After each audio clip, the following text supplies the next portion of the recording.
France 24 et La Première présente. Bonjour, bienvenue dans l'Hebdo Outre-mer, votre émission consacrée à l'actualité de ces territoires français dans le monde.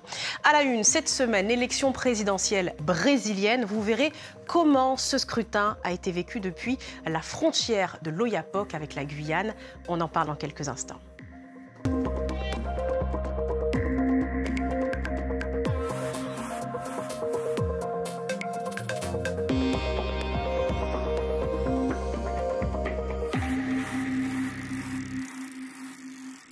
Mais d'abord sur les traces de Fiona en Guadeloupe. 3 semaines après le passage de la tempête tropicale, les communes ne savent plus comment gérer leurs déchets. Les débris de construction, boue et troncs d'arbres s'amoncellent. À Capesterre-Belle-Eau, Marilyn Plaisir et Rémi de France. Les pelles n'en finissent pas d'éclaircir le paysage. Et les bûcherons d'un jour tentent de venir à bout des arbres déracinés. Mais la berge de cette rivière est encore bordée de rebuts en tout genre. Nous allons aujourd'hui finir de ramasser ça sur le lit de la rivière. Donc il y a des troncs d'arbres, il y a des tôles, il y a un petit peu tout. Ça va être trié au niveau de la plateforme. Pour le petit quartier de Sainte-Marie, monsieur le conseiller municipal a déjà fait les comptes. Puis le cyclone, donc c'est le samedi matin on a commencé. On a enlevé plus de 82 camions. Semi-remorques et camions mélangés. Et voici le lieu de transit des déchets de la tempête. Un terrain vague en pleine zone agricole. Mais la décharge provisoire attise la convoitise des autres communes sinistrées. Nous avons ouvert cette plateforme pour évacuer les déchets de Capesterre, mais hier nous avons eu aussi des apports d'entreprises qui sont venues de Trois-Rivières, de Saint-Claude. Bon, nous avons dû malheureusement refouler quelques-uns.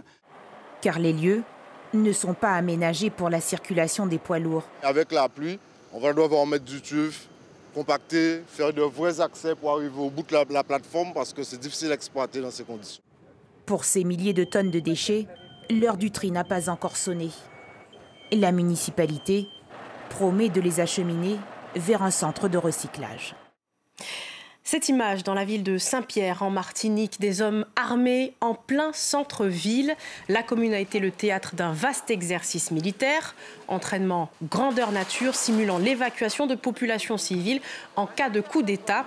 Les soldats et leurs démonstrations de force ne sont évidemment pas passés inaperçus. Et des renforts pour la justice en Guyane. C'est la promesse du ministre Éric Dupond-Moretti. Il a annoncé cette semaine l'arrivée prochaine de magistrats. D'autres mesures ont également été prises contre la vente et la détention d'armes à feu et contre les trafics de stupéfiants en Guyane, mais aussi en Martinique. Des renforts humains et matériels. Annonce cette fois des ministres de l'Intérieur et des Comptes publics. Elles avaient servi de mules dans des trafics en transportant de la drogue vers la métropole. Elles sont les bénéficiaires de l'association guyanaise Le Germe. Depuis plusieurs mois, la structure fait découvrir les métiers de l'agrotransformation à une poignée d'anciennes détenues. Terence Moy. En 6 mois, ces jeunes femmes sont passées d'apprenties à véritables as de la transformation des produits locaux. Une fierté pour elles, puisque leur parcours n'est pas commun. Certaines n'ont pas fini de purger leur peine pour avoir fait la mule. Direction le marché nocturne à Mana pour y vendre leurs créations. Confiture, chips de banane, les clients découvrent les produits et l'association. Le Germe, c'est quoi? C'est une association qui aide les jeunes en difficulté et sortis de prison pour divers. La plupart d'entre elles sont originaires de l'Ouest, de Saint-Laurent-du-Maroni, et viennent sur Mana pour apprendre avec l'association et découvrir ces métiers trop peu valorisés. Malgré qu'ils ont vécu beaucoup dans la vie, ils montrent que voilà, on a encore de la force, on peut encore travailler. Parmi elles, Raïssa a passé 10 mois de sa vie derrière les barreaux. Vous perdez beaucoup de choses, beaucoup de portes se ferment pour vous. Et si vous aviez un rêve, vos rêves risquent d'être brisés aussi. Aujourd'hui, elle a choisi de prendre sa vie en main grâce à sa rencontre avec le président de l'association Le Germe. Et surtout, même à Saint-Laurent, on n'a rien comme pour faire les formations. Il n'y a pas de centre de formation. Au lieu de construire, j'ai entendu qu'ils voulaient construire une prison, c'est mieux de construire des centres de formation, des universités. On n'en a pas d'université à Saint-Laurent, on est obligé d'aller à Cayenne. Donc c'est tout ça qu'il faut développer en fait, au lieu de créer encore plus de chômage de mules. L'association Le Germe est à l'initiative de nombreux projets à Regina et à Mana, avec une mission, offrir des alternatives à cette jeunesse qui se sent isolée, plus encore sur l'est et l'ouest du territoire. Lula ou Bolsonaro, le choix appartient aux Brésiliens, mais cette élection présidentielle est particulièrement suivie en Guyane. À l'est, la ville de Saint-Georges, française, et celle d'Oiapoque, brésilienne, vivent au même rythme. Côté Brésil, voyez le reportage de Jocelyne Elgouache.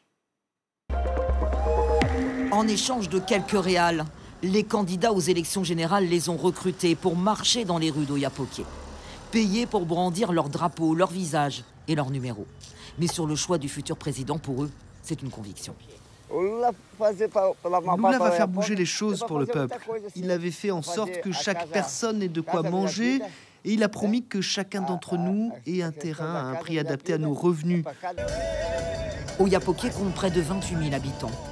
Beaucoup d'entre eux vivent de la pêche, en partie clandestine, ou de l'orpaillage illégal, de l'autre côté du fleuve en Guyane. La ville survit également grâce au tourisme, aussi au tourisme sexuel. Une prostitution très importante à Oiapoque. L'état d'Amapá est une des régions les plus pauvres du Brésil. Ana Paola a fait campagne pour Luiz Clécio, élu au premier tour gouverneur de l'Amapá. Elle soutient Jair Bolsonaro. Cette mère de famille attend beaucoup en matière d'éducation et de santé. Aider beaucoup d'enfants, beaucoup de familles, beaucoup d'élèves aussi pour l'école, la crèche aussi, l'hôpital, pour changer, obligé de changer. Max Santos a fait lui aussi campagne en faveur de Luiz Clécio, élu gouverneur de l'Amapá. Ce professeur de géographie attend beaucoup des futurs élus pour sa ville. Oiapoque est la municipalité la plus éloignée. Avec le changement, on doit améliorer les volets du social, de l'alimentation de base et les réformes. Des élections générales qui galvanisent toute une population. L'espoir d'un renouveau. Ce jeune homme perché sur le toit de cette voiture a été candidat pour être député fédéral. C'est la première fois qu'un Oiapoquois se présentait pour cette élection. À 32 ans, Yuri Alessi a beaucoup d'ambition pour sa ville. Nous devons faire le développement urgentement. Nous sommes en dernière crise et pour ça, on a besoin de changer. Lula est arrivé en tête à Oiapoque avec plus de 63% des suffrages. Au-delà des convictions politiques, tous ont le même espoir, qu'être la commune la plus isolée de l'Amapá ne soit plus synonyme d'abandon de la part de l'État. Dirigeons-nous à présent vers le Pacifique, où un programme de recherche vise l'autonomie alimentaire dans les archipels polynésiens. La direction de l'agriculture s'est penchée sur la culture de la patate douce. Elle a testé 1500 variétés et a déniché une petite pépite, la Mira. Ismaël Tahiata et Juan Poutourou.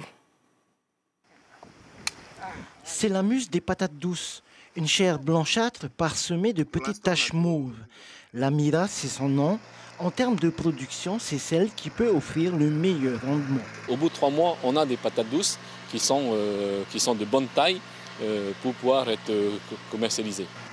Comme la Mira, 4 autres variétés ont été obtenues après 3 ans d'expérimentation. Pour la faire pousser, il suffit de planter la liane. Plusieurs d'entre elles ont été envoyées dans les îles. On a vu suite au Covid qu'il y a eu si jamais on a des problèmes d'approvisionnement, qu'on soit capable de produire des choses et qu'on puisse avoir à manger sur la table. Les marquises aussi sont demandeurs d'un archipel où les fruits poussent en abondance, les tubercules un peu moins. Et quand je vais rentrer, à 3 mois, je vais récolter, parce que moi j'attends 6 mois. 200 tonnes par mois, c'est l'estimation du marché de la patate aujourd'hui. Les îles jouent un rôle majeur dans son développement. On a plus de surface agricole dans les îles, notamment aux îles australes, Rimatara, Tubuai et aux îles Solvang, pour planter la patate douce. C'est un climat qui s'y prête. Et surtout de le planter de façon mécanisée. Ce n'est pas quelques centaines de mètres carrés qu'on a besoin de développer, c'est plusieurs dizaines d'hectares. Une fois récoltée, place au nettoyage, la découpe se fait ensuite au choix, soit en frites, soit en rondelles. Il n'y a pas de perte, la cuisson se fait avec la peau. Belle, goûteuse, résistante aux maladies et pas chère. C'est vraiment délicieux, hein? Vraiment, vraiment délicieux. Sur 1 hectare, la production peut atteindre 20 tonnes. À raison de 3 récoltes par an, c'est 60 tonnes de patates douces en bonus. Pour finir, elles avaient disparu de la rade de Nouméa. Les croisières reviennent et les touristes australiens aussi. Mais le temps leur est compté. Ils n'ont que 2 jours d'escale pour profiter du caillou. Natacha Lassos-Cognard et Laura Chintu. Ces croisiéristes se préparent à visiter Nouméa. La famille Cook est originaire de Sydney. Aujourd'hui, pas question pour elle de rester sur les quais. On est là pour les vacances. Aujourd'hui, on va plonger. Ça fait 3 fois que l'on vient ici en famille. On aime la nourriture, les gens, le beau temps, le lagon. Il y a plein de choses sympas à faire. La famille Cook se dirige vers le bateau qui va l'emmener à l'île au Signal. Au programme, une journée de baignade. Parmi les 1900 croisiéristes, certains préfèrent rester à terre et découvrir les sites touristiques. C'est le cas de Julia Cherny. La fillette de 9 ans visite avec ses parents le marché de Nouméa.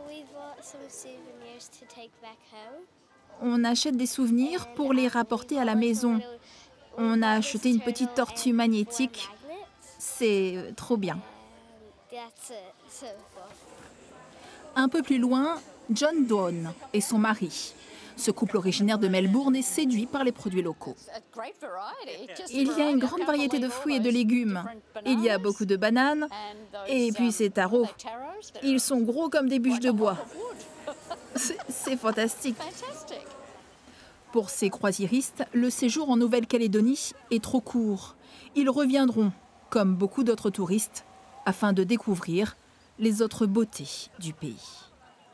Merci de nous avoir suivis. Pour revoir cet hebdo, direction france24.com et la première.fr. Ces images à présent du côté de la Réunion pour se dire au revoir. Les derniers instants du réveil du piton de la Fournaise. Le volcan s'est éteint mercredi. Prenez bien soin de vous.